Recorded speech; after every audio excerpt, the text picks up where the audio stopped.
Voici les premières images de l'armée russe en déroute au sud de l'Ukraine. Des chars détruits, des villages fantômes où flotte de nouveau le drapeau ukrainien. Et au sol, les dépouilles de plusieurs soldats russes tués au combat il y a plusieurs jours. À quelques kilomètres de là, nous rencontrons les troupes ukrainiennes qui reviennent du front.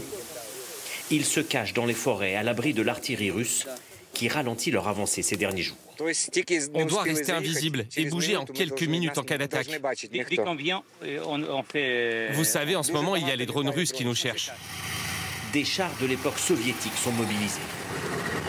Ce soldat n'est protégé par aucun blindage dernier cri. Il garde pourtant le sourire après les dernières victoires. Voici son unité en intervention il y a quelques jours,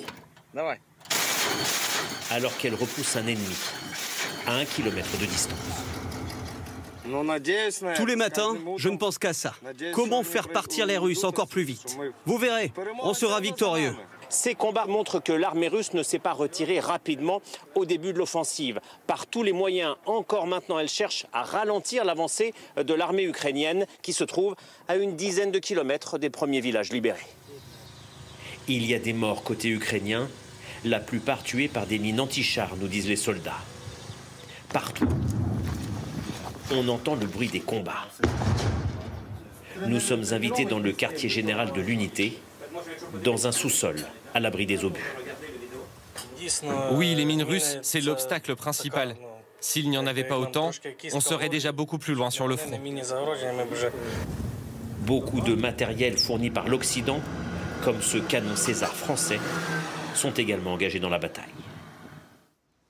La Grèce a déclaré 3 jours de deuil après une nouvelle tragédie en Méditerranée. Au moins 78 migrants sont morts la nuit dernière au large des côtes grecques. Ils étaient à bord d'un bateau de pêche qui a chaviré. Une centaine d'autres ont pu être secourus. On ne connaît pas la nationalité de ces migrants. D'après les gardes-côtes grecs, aucun ne portait de gilet de sauvetage.